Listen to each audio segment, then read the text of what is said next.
안녕하세요. 세이프뉴스 김유정입니다.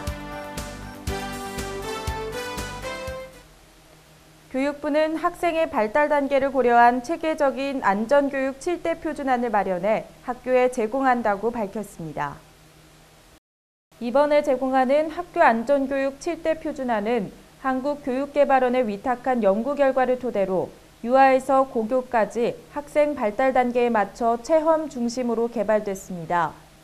초등에서는 생활안전과 폭력, 신변안전 영역을, 고등학교에서는 실습 시 직업안전을 강화하는 등 안전교육 분야 전반에 걸쳐 표준안이 마련됩니다.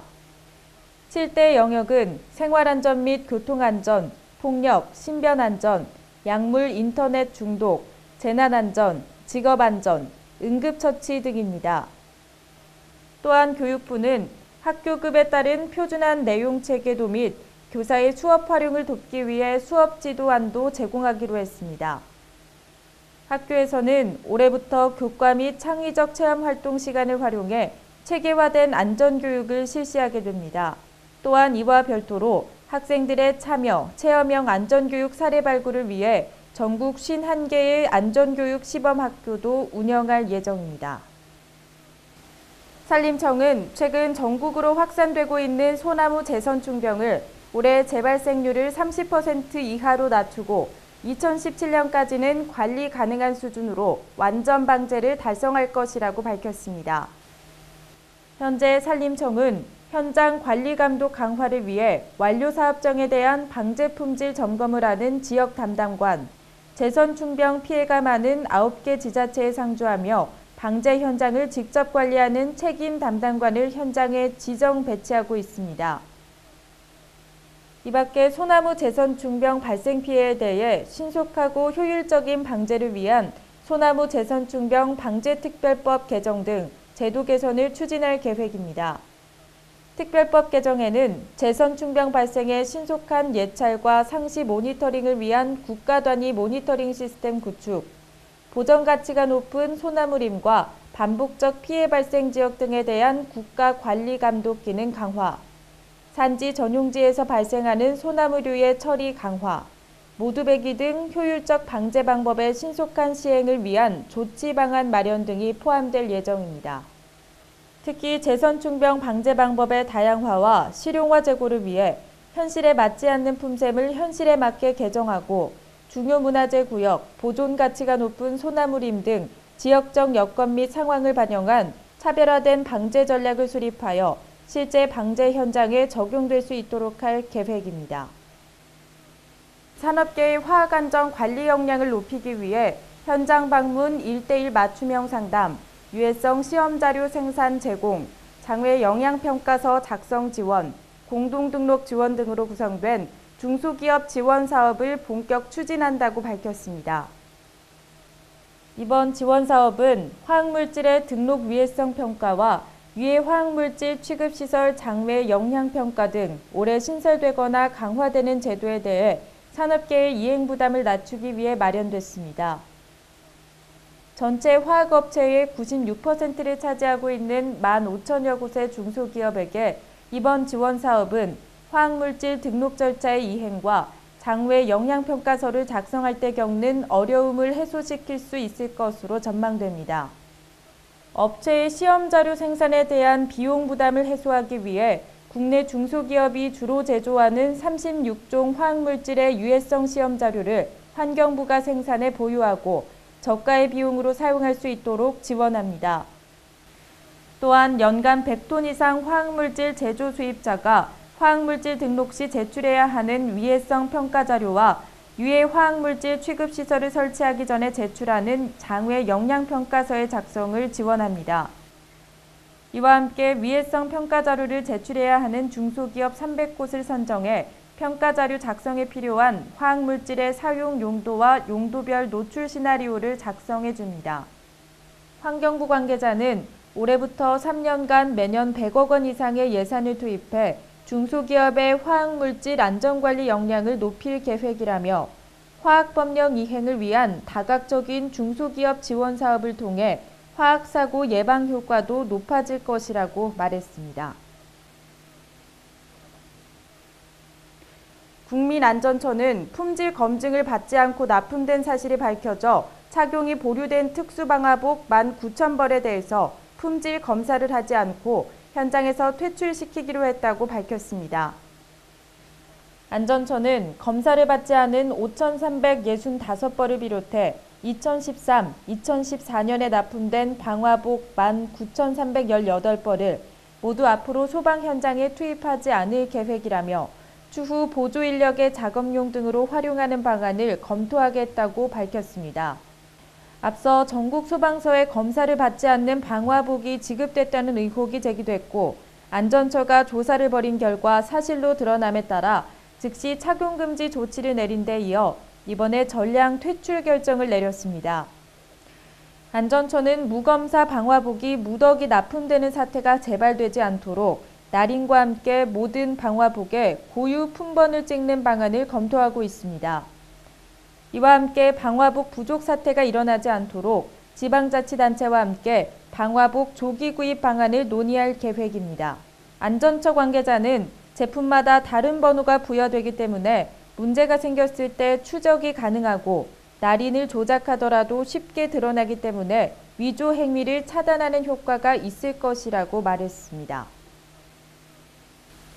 행정자치부는 도로명 주소 활용 촉진을 통한 물류 비용 절감 등을 위해 소규모 단체 대상 도로명 주소 실시간 무료 전환 서비스를 제공한다고 밝혔습니다. 지금까지 동창회 및 동호회 회원의 주소를 전환하려면 도로명 주소 홈페이지에서 본인 확인 절차를 반드시 거쳐야 했고 주소 전환 결과도 즉시 확인할 수 없는 등 불편함이 있었습니다. 또한 텍스트 파일 형태의 주소만 전환되고 행정구역명을 정확히 입력하지 않은 경우 주소 전환이 되지 않았습니다. 이에 따라 행자부는 주소 전환에 어려움을 겪고 있는 중소기업이나 동창회 등 소규모 단체의 의견을 수렴해 텍스트, 엑셀 등 다양한 형태의 주소 파일을 본인 확인 과정을 거치지 않고 실시간으로 즉시 전환할 수 있도록 개선했습니다. 주소 전환 과정에서 발생하는 오류 주소 수정 기능을 제공해 주소 전환율을 높이고 주소 전환 서비스의 실효성을 제고했습니다. 행자부 관계자는 소상공인, 중소기업 등에서 집원 주소를 쉽고 편리하게 도로명 주소로 전환을 활용함으로써 물류비용 절감 효과가 클 것으로 기대된다며 앞으로도 정부는 전 국민이 도로명 주소 활용에 불편이 없도록 최선을 다할 것이라고 말했습니다. 서울시는 외국인 근로자가 안전수칙을 몰라서 현장에서 안타까운 사고를 당하는 안전사고를 예방하기 위해 찾아가는 외국인 근로자 안전교육을 실시한다고 밝혔습니다. 지난해 3회에 걸쳐 4개국 337명의 외국인 근로자 교육을 실시한 결과 근로자 및 현장 관계자의 좋은 호응을 얻어 안전사고를 줄이고 안전문화를 정착하는 데 크게 기여한 바 있습니다. 이에 따라 금년에도 베트남과 캄보디아, 태국, 미얀마, 방글라데시 등 5개국 외국인 근로자 212명을 대상으로 안전 분야 전문 강사진 및 통역사가 건설공사 현장에 직접 방문해 안전교육을 실시합니다.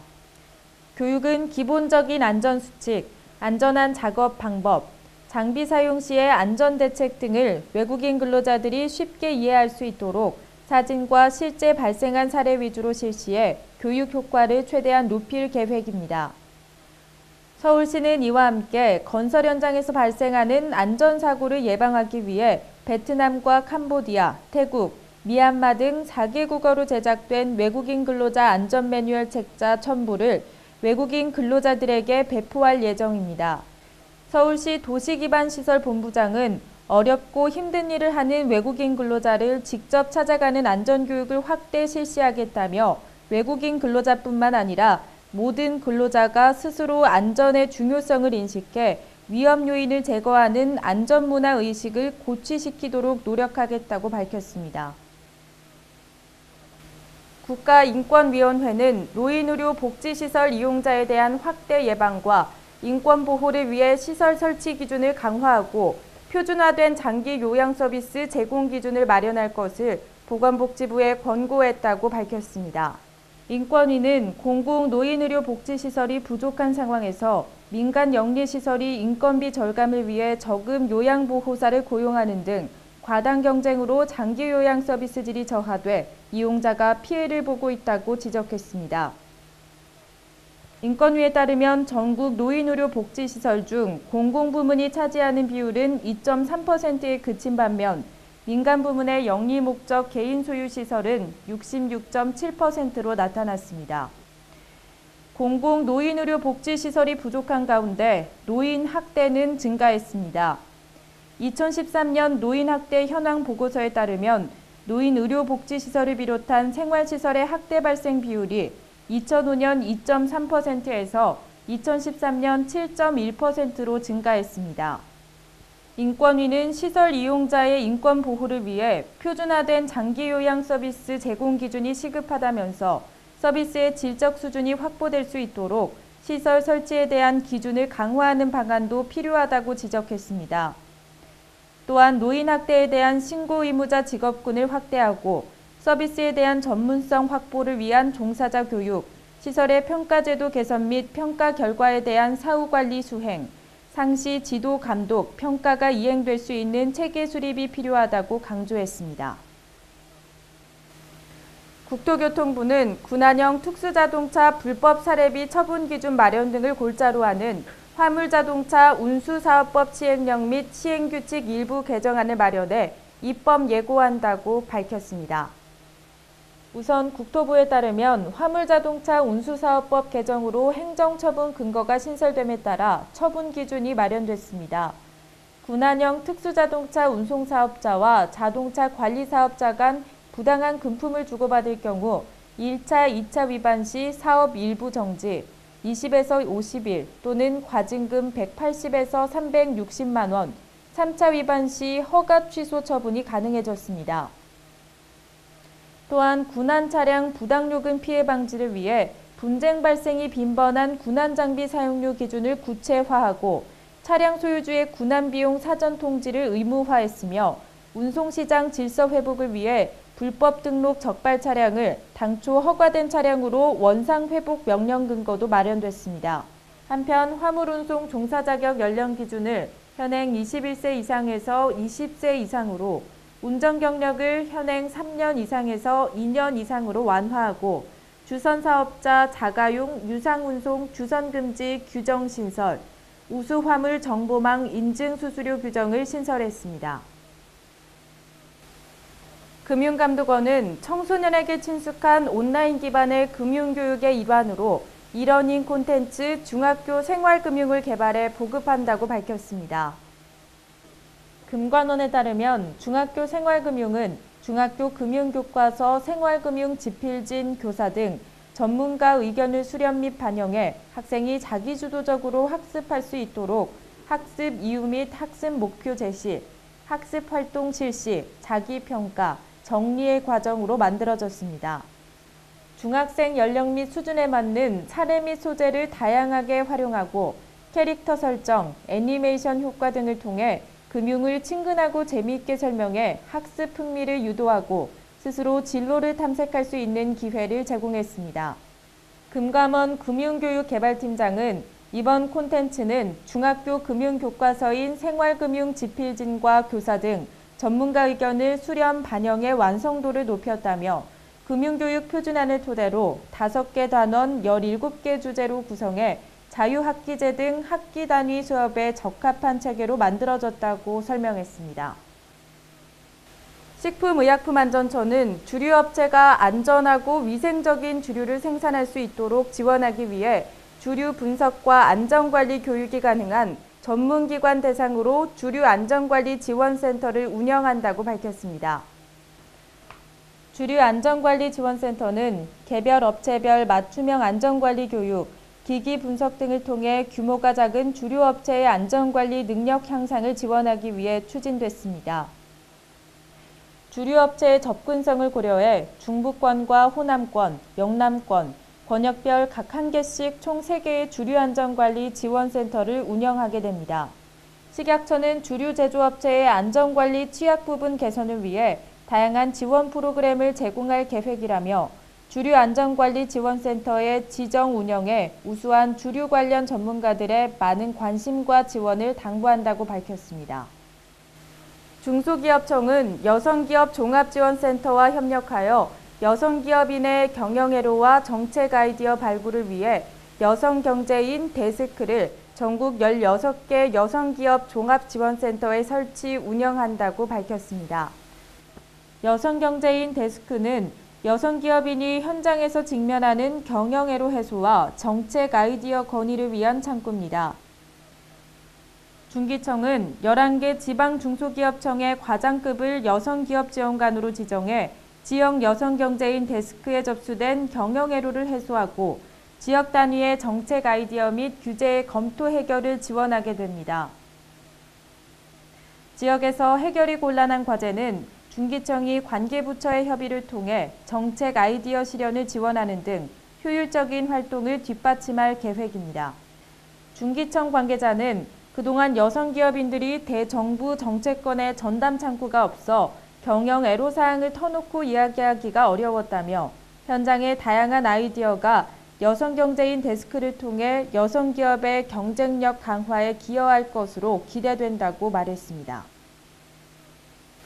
보건복지부는 중증장애인의 자립생활지원 강화를 위해 장애인 활동지원급여 신청 자격을 장애 3급까지 확대하고 활동지원 응급안전 서비스를 제공할 수 있도록 장애인 활동지원에 관한 법률 시행령을 개정해 공포 시행한다고 밝혔습니다. 현재 장애 1급 또는 2급으로 제한되어 있는 신청 자격을 장애 3급까지 확대하며 신청을 받아 수급 자격 인정 조사를 거쳐 서비스를 제공할 예정입니다.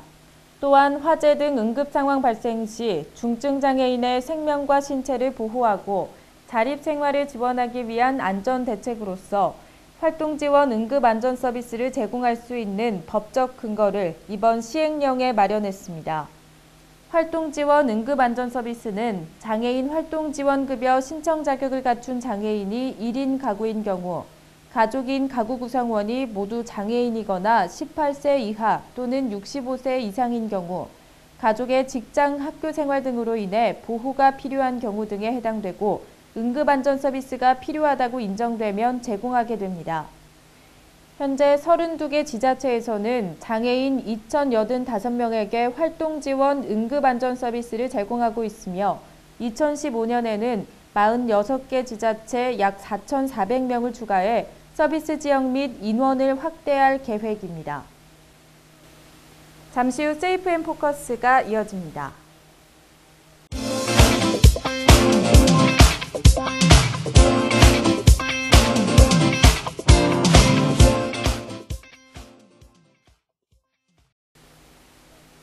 안녕하세요. 세이프 앤 포커스 김유정입니다.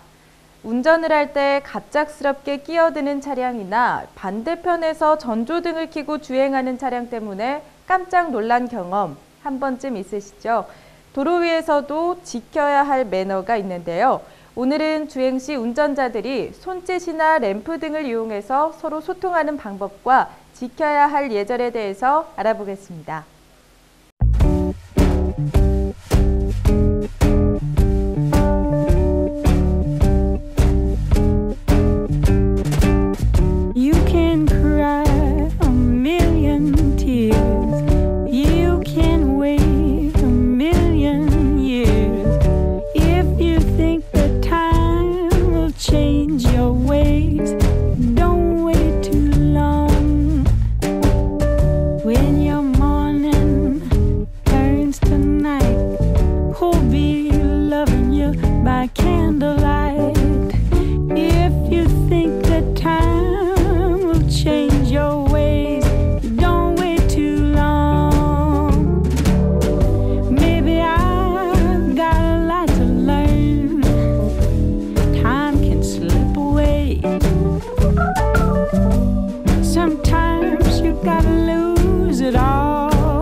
얼마 안 돼서 주행 시 어려움이 많은데요.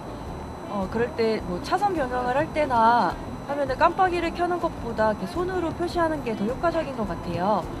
제가 실수를 많이 하는데 그때는 뭐 비상등을 켜거나 이렇게 손으로 미안함을 표시하면은 도로 위에서 싸움 날 일은 없을 것 같아요.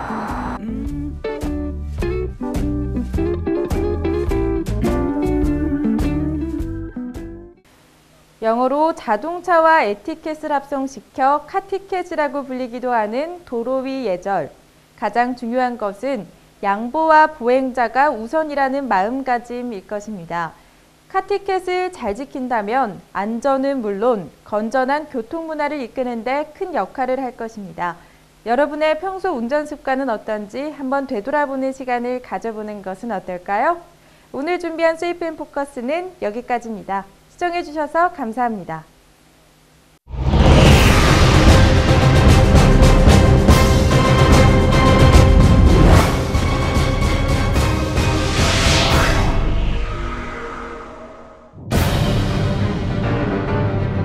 자연재해 중 가장 큰 규모와 파괴력을 자랑하는 지진. 지진은 지구 내부의 강력한 힘으로 땅속의 거대한 안반이 갑자기 갈라지면서 그 충격으로 땅이 흔들리는 현상을 말합니다.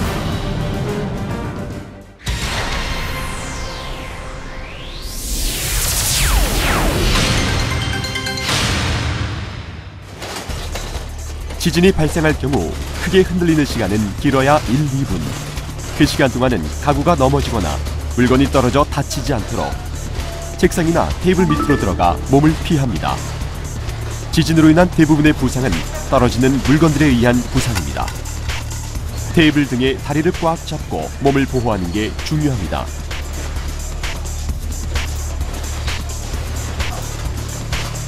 숨을 곳이 없다면 벽의 모서리로 대피, 방석 등 충격을 완화해 줄 수 있는 물건으로 머리를 감싸 부상을 예방합니다. 지진 발생 시 불을 끌 수 있는 기회는 크게 3번.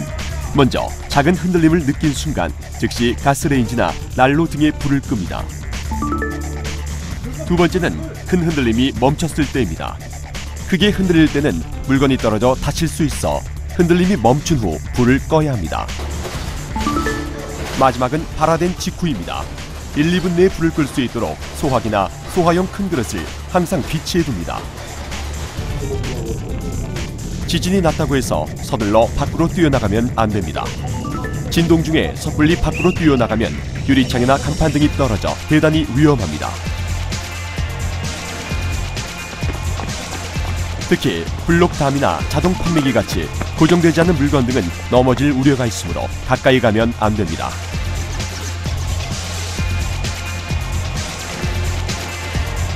문이 뒤틀려 갇힐 수 있으므로 문을 열어 출구를 미리 확보하고 대피 방법을 미리 생각해 둡니다.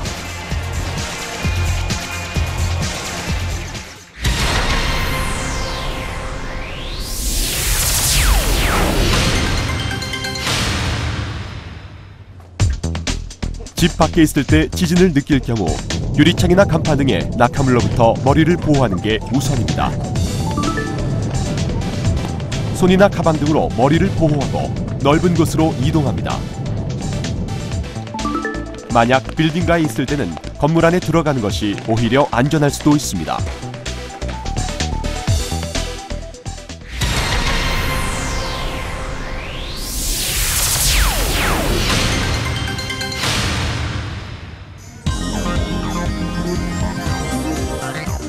많은 사람이 이용하는 다중이용업소에서는 지진이 발생할 경우 큰 혼란이 발생할 수가 있습니다.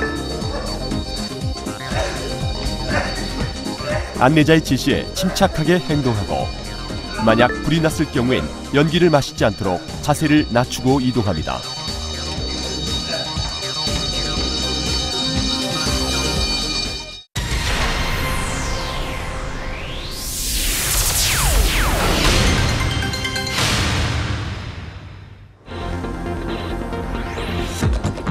지진이나 화재가 발생할 때는 엘리베이터를 대피용으로 이용해서는 안 됩니다. 엘리베이터가 운행 중 멈추는 경우가 많기 때문입니다.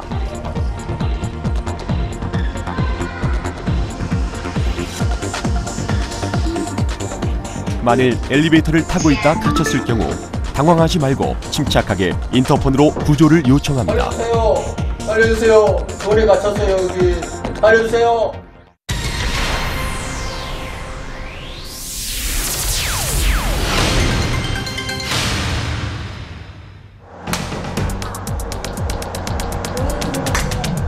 전철을 타고 있을 때 지진이 발생할 경우 큰 충격으로 넘어져 다칠 수 있습니다.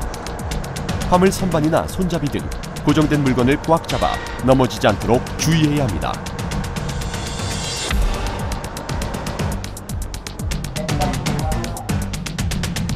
이후 차내 안내 방송에 따라서 침착하게 행동합니다. 운행이 정지되었다고 해서 서둘러 밖으로 뛰어나가면 큰 부상의 위험이 있습니다. 지하철역에선 정전에도 바로 비상등이 켜지게 되어 있으니 침착하게 행동하는 게 중요합니다.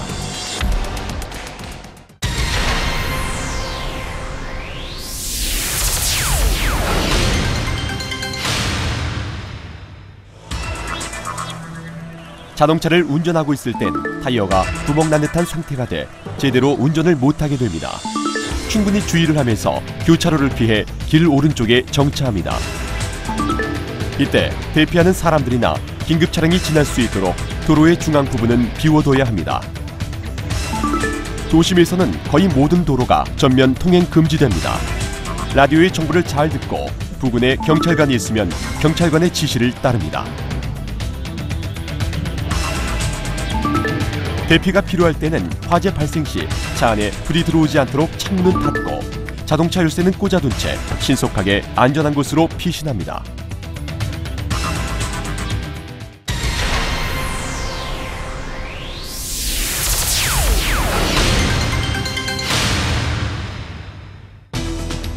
산 근처나 절개지에서는 산사태나 절개지 붕괴의 위험이 있습니다. 지진을 느낄 경우 평지나 안전한 곳으로 신속히 이동합니다. 해안에서는 지진 해일이 발생할 우려가 있습니다. 지진을 느끼거나 지진 해일 특보가 발령되면 해안에서 떨어진 고지대로 즉시 대피합니다.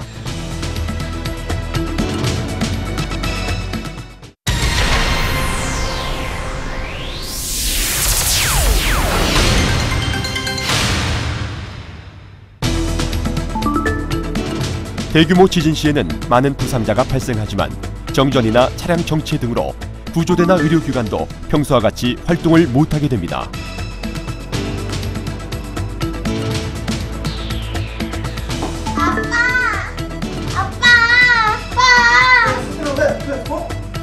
지진으로 인해 부상자가 발생했을 경우에는 부상자 가까이에 있는 사람들이 적절히 응급처치를 할 필요가 있습니다.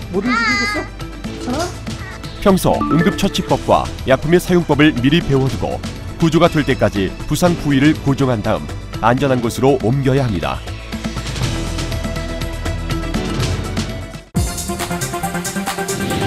엄청난 인명과 재산 피해를 불러오는 예측할 수 없는 자연재난, 지진. 체계적인 대피훈련과 행동 요령만이 우리의 소중한 생명과 재산을 지킬 수 있습니다.